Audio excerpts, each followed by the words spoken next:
Hey Waffle Gang, I do hope you're well. My name is Mark and today we're checking out some more Reddit stories, and if you do love a Reddit story, why not consider hitting that like, subscribe, maybe that notification bell too, and let's crack on with today's first story.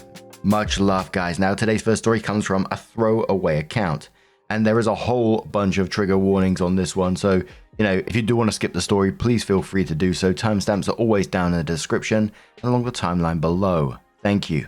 It says the warnings are emotional abuse and manipulation, sexual abuse, verbal abuse, grooming, and borderline personality disorder. And the title is, Am I the arsehole for bailing on a holiday my dad paid for after he embarrassed me on the flight? My dad, a 52 male, had planned a holiday for him and me, 26 female.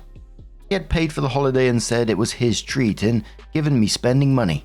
The plan was that I was to fly over to meet him in his home country and spend a few days with him and my granddad before flying out for the 2 weeks of holiday. The next day when we got the flight, he had a few drinks before we got on the plane, as he's a nervous flyer. I decided to just have a few Diet Cokes as it was too early for me to drink. When we got on the plane, he took the window seat and I sat in the middle seat. Then a man I'd never met was on the aisle seat and his family were across the aisle. In front of us were a family, mom, dad, and young child, maybe about 3. Before the plane took off, 4.5 hours flight, he was talking a lot about the physics of planes and what can go wrong. The man next to me told him, "You're going to scare your daughter," and my dad kinda joked it off and then continued. During the safety briefing, he kept talking over it and prodding me when I was trying to listen. And not long into the flight, he kept talking about physics and telling me how his ChatGPT says he's supremely intelligent and he struggles because nobody he talks to can keep up with him. I wasn't really listening much, to be honest, as every time I tried to talk, he spoke over me or undermined me, and I was tired and kept having to take my headphones out and put my book down to be polite. But physics is his interest. I'm more into poetry and literature. As he was talking, he was pointing to the chair. The mother of the child in the seat in front of us politely turned around and let him know that he was disturbing their little girl, as every time he did that, their chair would shake and she was trying to sleep. He apologized and then a few minutes later, he was doing it again, so she asked politely a second time. Then he dropped one of his headphones and went to stand up to look for it. As he did, he used the chair in front of him to help push himself up, which in turn woke up the little girl. The father of the child stood up and said to him, "We've asked you 3 times now. She's awake now. Please can you be considerate of who's sitting in front of you?" He was polite about it.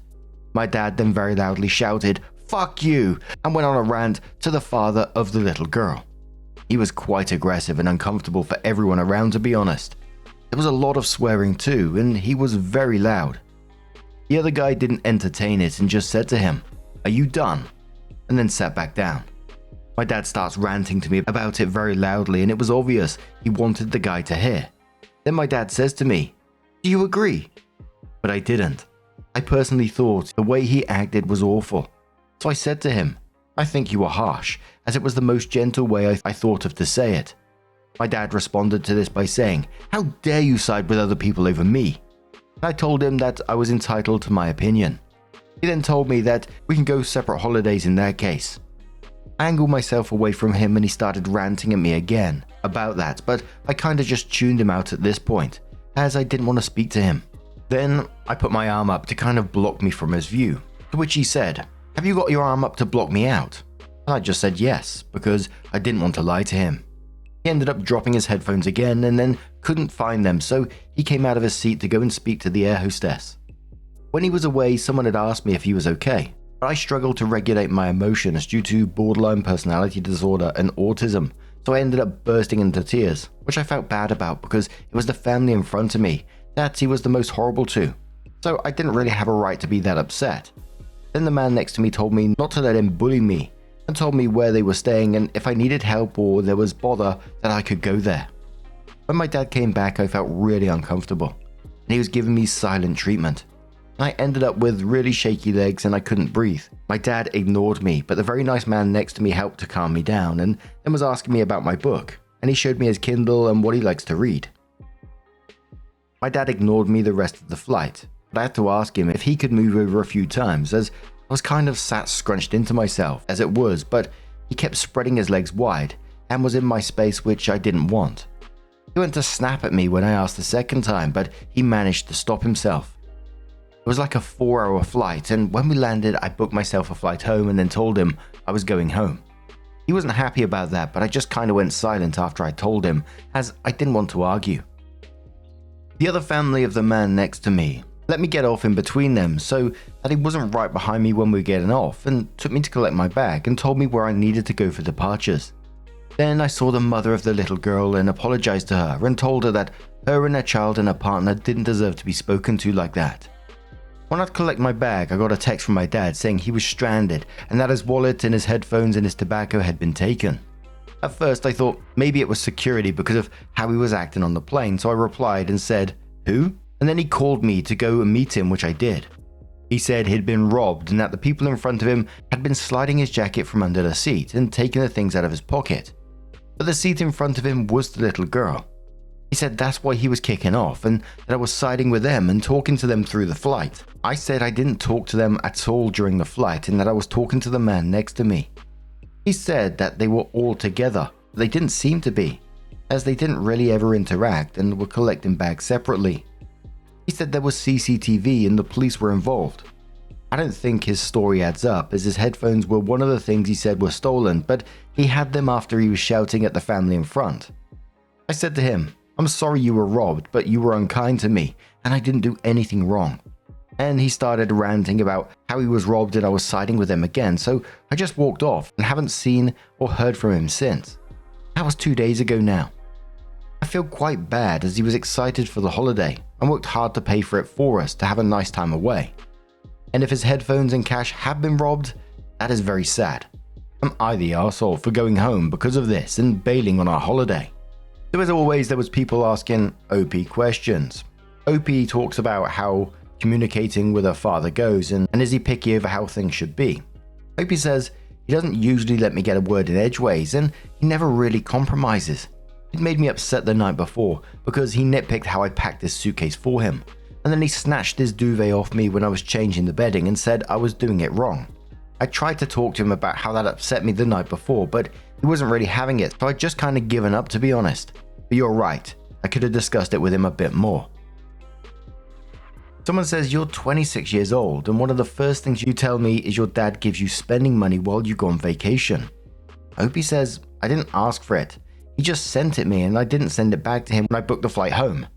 I didn't have much disposable income, and I'd said I can't afford to go on holiday, so he said he'd cover it, which I was still hesitant for, as I don't really like taking things from him.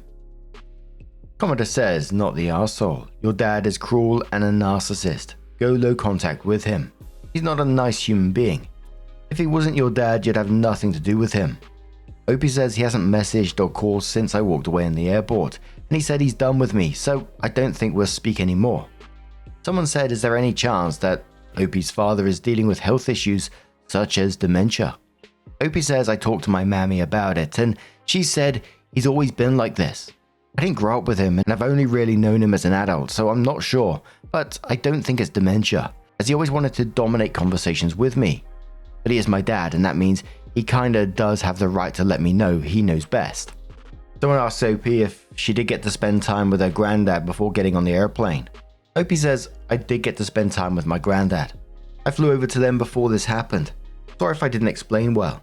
My granddad is 85 and had cancer in the past, and even though he's a trooper and very strong-willed and independent, I don't want to give him any stress, so we'll just send him a thank you card for having me at his home for a night. Someone says to OP, mentioning that she had BPD, and then said, is it a possibility that her father has it too? OP says, I don't think borderline personality disorder is an excuse to shout at people and be nasty, as I have that, and I don't treat people meanly. Commodore says, your drunk father lost his wallet. Not the arsehole. Do not travel with him again until he gets help. Commodore says to that, my first thought too. I'd be considering whether dad might have a drinking problem. Opie says he had a few drinks. How much did he actually drink? Does dad always act like this when he's drinking, or does he act like this even when he's not drunk? Opie says I looked on my banking and he got 3 nearly €20 rounds that he asked me to order for him. But then I had 2 Diet Cokes included in that. Then I think he got a few with his cash, so he probably did drink quite a lot. Commodore says, you mentioned your dad's home country. Were you in a foreign country when you landed? The idea that he was robbed by the people in front of him doesn't make sense to me, but was there a language barrier as he was trying to explain? Basically, I think in principle, that time with your dad might have been very special. I'm sorry it didn't work out, but he sounds volatile, inappropriate, and blaming. You sound polite and embarrassed by the scene he caused. If the rest of your time with him was going to be similar to that scene he caused on the plane and in the airport, then you took good care of yourself by getting away from his abuse. Again, I'm sorry that you didn't get the time with your dad that you hoped for, but that was certainly not your fault. Opie responds saying, my dad and everyone on the plane all spoke English, and so do I, as we're both from English-speaking countries. So there weren't language barriers with anyone on the plane. But we did fly to the Canaries when we landed, where they speak Spanish. The people in the airport and the police he was talking to all seemed to speak English very well though. Now, absolutely not the arsehole for wanting to get away from him. What he did, he obviously got wasted before going on this trip with you, terrorizing a family in front, a toddler included. There seemed to be shouting profanities on the plane as well. And then when you disagreed with him, he tried to turn it on you and gave you the silent treatment at the same time. And everything around it with the headphones and money being stolen just sounds like absolute bullshit to me. And at the moment, my mind is just thinking about all those trigger warnings that were at the start, because we've only seen a couple of them so far. I got a feeling this update is just about to take it up a notch. So the update says, thank you for the advice on my last post. I've spoken about this with some people I trust, and they pointed out some things that were off, and after thinking about it, I'm glad that I didn't go.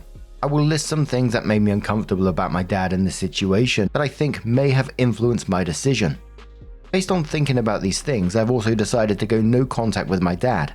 However, it's been a week now since I walked off in the airport on the holiday, and I still haven't heard from him anyways. My friend said that I should add a trigger warning for abuse. Number 1. Once when he was texting me and kept joking about ordering condoms and batteries for me. And I said why? So he told me, it's not weird your dad ordering you something to get... Oh dear. Ugh. It's not weird for your dad ordering you something to give you pleasure, is it? And I told him to stop because he's not funny. And then he said I'd be in heaven and screaming in pleasure when the parcel came, and to make sure to send a vid. Oh dearie me. I said that it was making me uncomfortable, and he said he's my dad and would never mean what I thought he did, and that it was chocolate, and called me a dumbass. 2. He kept making sexual comments about women around me and told me he likes curvy women of a certain dress size. My friend pointed out this is my dress size, that it's weird that he said that. So now I've realized maybe that it's weird. 3. The sleeping arrangements for holiday were that it was a 1-bedroom apartment, and I'd take the bedroom and he'd take the sofa so I could have privacy. But he warned me that when I was in the living room on that night, that he tends to kick his clothes off, so to look away if I don't want to see him naked. 4. My friend said he was quite mean to book a holiday that I probably wouldn't enjoy, as I get anxious and don't have the house a lot, so probably would have stayed inside all the time anyways. She said I should have booked a Cunard cruise, which was the same price as what he paid, as my special interest is ships, and I know that when I'm on Cunard ships, I feel safe to enjoy myself, as I know my way around and am more confident and able to get around the ship. Especially as people on Cunard ships speak English, and people where we're going don't. I think maybe he just didn't want to go on a cruise, and I didn't want to pay for the holiday, so it wasn't my decision. But I've listed this anyways because apparently it means he wasn't prioritizing my wants. 5. The hotel we're staying at was quite isolated and didn't have a 24-hour manned reception desk and was run by one man on his own. 6. He kept interrupting conversations and staring at me just to tell me, "You're so pretty," which was nice at first but a bit much after a while. I don't respond well to compliments anyways. 7. When I was packing his case, I told him he'll have to pack his own underwear, and he told me he doesn't wear them. 8. He made a joke about his penis to one of his friends while I was in the room. 9. He said he packed a big chef's knife. What the fuck? 10. He kept bragging he slept with an American NBA cheerleader who wasn't much older than me. 11. I like to dress up and wear long vintage style dresses and dress modest, but he kept telling me not to pack those things and bring shorts and tops instead because of the heat, and I really don't like wearing those things at all. When he saw how packed my case was and that I bought lots of long dresses, he got angry with me for packing impractical clothes. 12. He kept snapping at me the day before we went for doing things wrong when I was packing his case or changing his bedding. 13.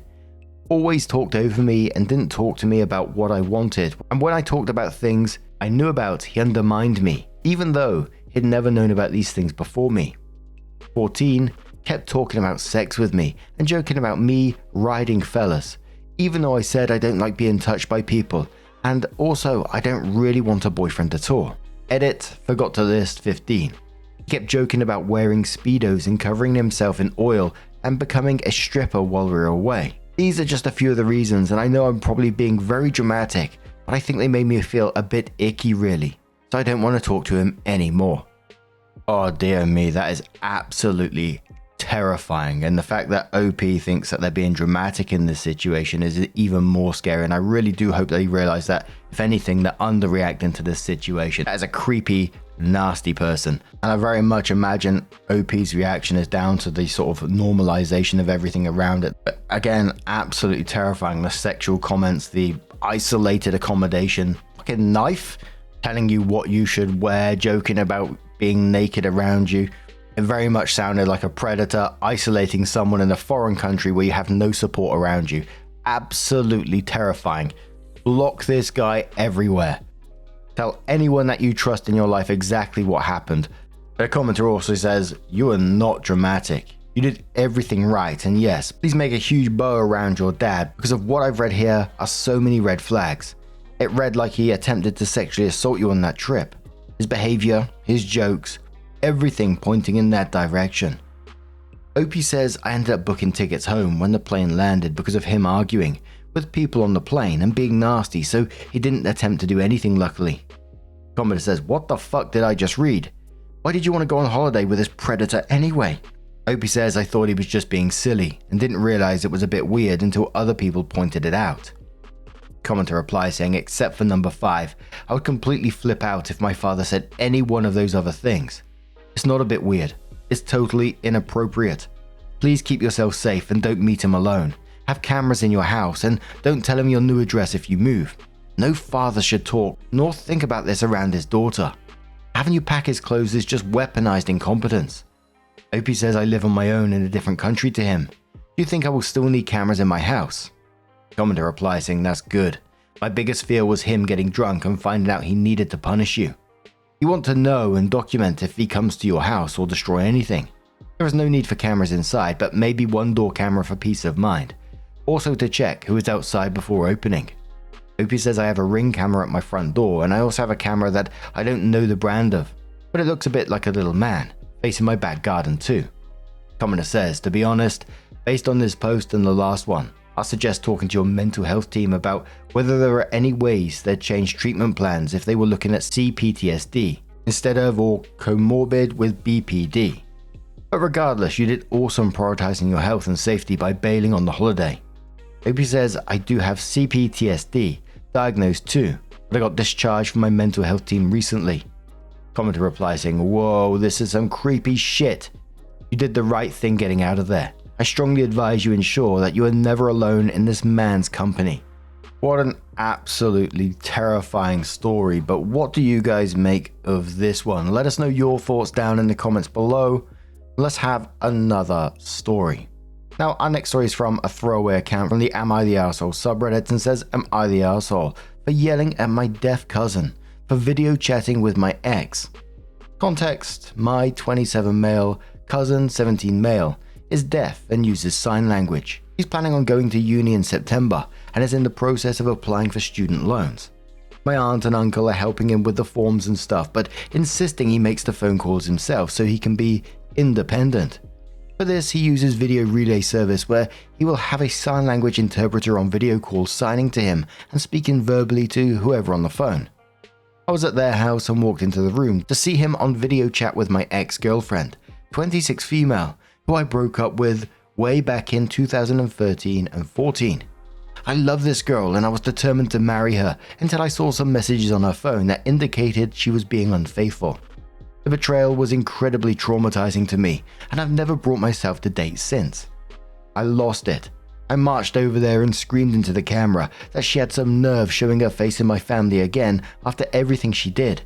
I was furious at her sheer nerve to start flirting with my cousin of all people and wondering why the hell she wasn't done torturing me 7 years later. I turned on my cousin, who was angrily signing at me. I don't sign, before my aunt came in asking what the hell was going on. I asked him what he was playing at, and he said he was trying to sort something out with student finance. I guess in the 7 to 8 years since we broke up, my ex has learned to sign and gotten a job as an interpreter, but I still think it's inappropriate for her to be assisting my cousin. I asked him why he would accept her help, and he said he didn't remember who she was and called her randomly assigned. I couldn't believe he forgot who she was, and I'm certain she was flirting to get at me. My aunt told me to leave and not come back until I calmed down and apologize. I think my reaction, while emotionally driven, was justified. Am I the arsehole? But the first commenter on this one said, "You're the arsehole big time. How the hell are you so sure she was flirting?" Opie says she was smiling and laughing. She has a very flirtatious sort of face, demeanor, or whatever you want to call it. Commenter replies saying, "So she often acts like this." Opie says it was one of the things we fought about. She always said she was just being friendly, but I don't see the need to be friendly when you're just interpreting phone calls for someone. Blue replies to that saying, "That's just customer service. If you don't smile and laugh when appropriate, you get fired."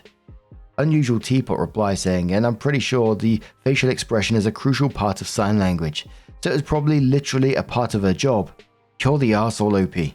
You're clearly projecting your own issues onto this event, and to be honest, you seem to have issues with jealousy even prior to your breakup 8 years ago." Anthropod King says, "How could you argue with your cousin if he's deaf and you don't sign?" Opie says my aunt, his mum, was in the room by that point, haven't heard me yelling, and was interpreting. He can also lip read. Another commenter says, "He was 9 or 10 when you broke up, and he was your cousin, not your brother. I feel pretty comfortable believing he didn't remember her. As to whether she knew who he was, I don't know. As to whether she was flirting with him, whether to get to you or just because, seems unlikely with the age gap, him still being a minor, and her job being interpreting. She'd be running a big risk flirting with him for any reason. You, on the other hand, really need to get some therapy because this should still not be present in your emotions 7 to 8 years later. Such that a glimpse of her makes you explode and you haven't dated anyone else. Yes, you're the arsehole, and you need to talk this out with a professional." So OP does come in with an update and says, okay, you guys all seem pretty convinced I'm the arsehole. I get it. Women and disabled people are always in the right. Ugh, you bloody Burke. You'll be happy to hear that some of my family members agree with you. One, my brother and his wife took this opportunity to smugly inform me that they've been badgering me to get help for years and pointed out that I shouldn't fly off the handle at someone who wronged me when she was a teenager. 2, my mum thinks I was quite justified and she would have done the same. 3, my aunt and uncle have contacted the video relay company to personally apologize on my behalf in case the experience distressed my ex at all and assured them that I would not be allowed in the room while my cousin was on the phone again. 4, my stepdad, who wasn't around when this all went down, has arranged for me to have anger management without my say-so, but I'll go, I guess. He says it's highly unlikely that my ex and cousin recognize one another at all, as he was 10 when we broke up, and he has aged considerably since she last saw him. I suppose on some level there's some truth in all that, and maybe I didn't think it through, as you've pointed out, but I still think my anger upon seeing her was justified. She just seemed far happier than she deserves with a new haircut and new job. I always expected her to be working at McDonald's with a shiftless waste man, while I moved up and got my PhD and stuff. Guess you can't have everything in life. Commenter says on the back of this, plot twist, your mum is also an arsehole. Another commenter says, wow, you just don't know when to quit, bro. You managed to make yourself an even bigger arsehole. I'm glad you have some rational family members. You and your mum need therapy. You're the arsehole. Bloody hell, what an absolute mess. This guy hasn't moved on for 8 years, living with a fantasy ahead that she's like basically down in the dumps and hasn't moved on herself and she's doing really badly in life. When in fact, she's moved on, learned sign language and got a professional job helping people. And he's just been stuck in whatever he's been doing since then. And of course that cousin isn't going to remember their relationship and how or why it ended. And apart from the mum, I'm just glad there is some decent family responses within this story at the same time. The aunt and the uncle apologizing to the service, stepdad for booking the anger management.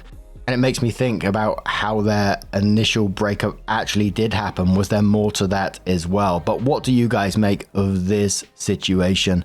Let us know your thoughts down in the comments below.